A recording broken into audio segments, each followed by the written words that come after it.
Welcome to our class on faith, values, and the rule of law. What do we mean by the rule of law?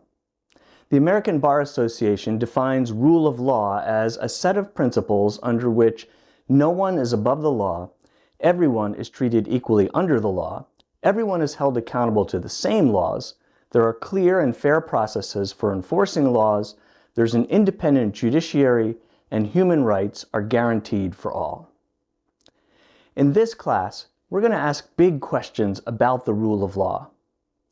Do law, justice, and love relate to each other? What is a good society? Is there something beyond what we think of as the material world? The gods, God, spiritual truths, transcendent purpose, the good, that should shape our understanding and practice of law? How do the laws, institutions, norms, and political discourses of our times, in what philosopher Charles Taylor famously described as a secular age, relate to religious histories that are often dimly remembered in Anglo-American and European contexts? Is it even possible to speak about the rule of law beyond the mere exercise of power? These are pressing questions in a time when it seems even basic civility and decency have been abandoned, and the rule of law is under threat here in the United States and around the world. But they're not new questions. In fact, they're as old as humanity itself. Perhaps we need to recover ancient wisdom about human nature and community in conversation across generations and traditions, if we wish to rebuild a commitment to the rule of law. Most of our conversations in this class will focus on primary source readings. At the start of the year, we're looking at ancient sources, some going back to the very beginnings of cities and states in the ancient Near East more than 6,000 years ago.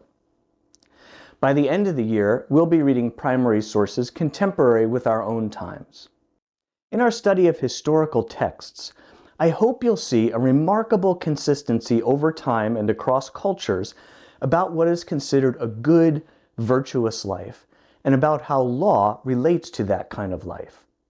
I hope you'll find something in that deep concept of the good life that is worth preserving and restating in our times.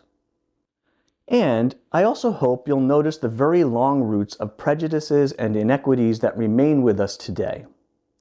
For example, in some of our texts from the ancient world, you'll notice that slavery and class hierarchy were assumed features of every society, that women were not considered equal to men, that all same-sex relationships were either exploitative, as between older men and younger men or boys, or considered contrary to nature, and that extreme asceticism was highly prized.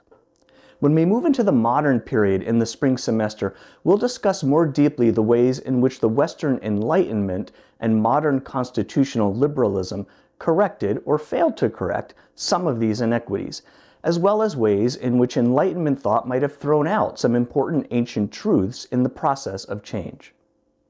A quick note about reading historical primary sources. When you read a historical source, you'll inevitably experience the hermeneutical distance between your presuppositions as a modern reader and the world behind the historical text. It's important to begin with some degree of suspension of judgment concerning the world behind the historical text. Try, at first, to encounter the text from within the world of the historical reader, or in the ancient world in which some of our texts were meant to be read aloud, the ancient hearer. Try also to enter the world within the text, that is, the text's form and genre. A portion of an ancient legal code, a narrative concerning a creation myth, a vivid apocalyptic tableau, a philosophical treatise, you'll find all of these genres and more in our readings.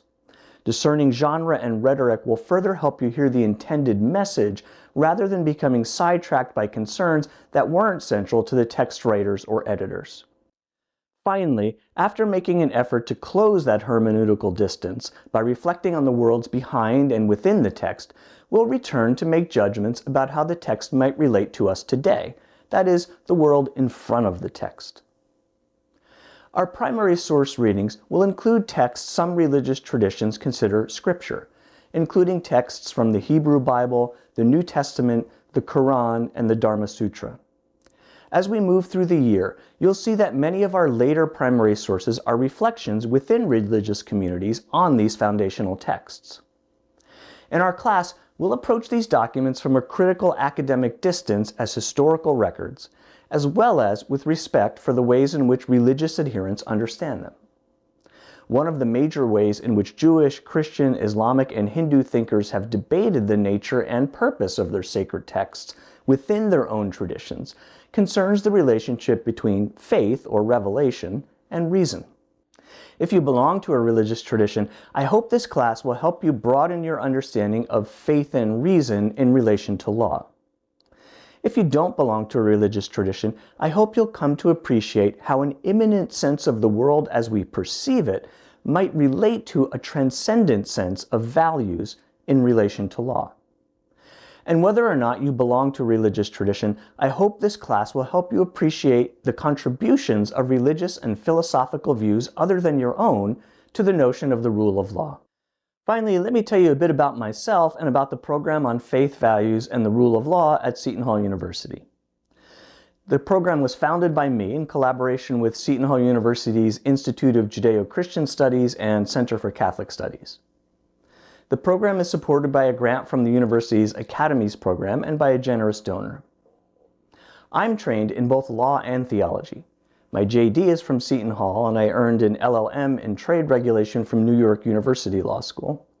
I earned a master's in theology from Fuller Theological Seminary in California, and I earned a PhD in systematic and philosophical theology at the University of Nottingham in the UK.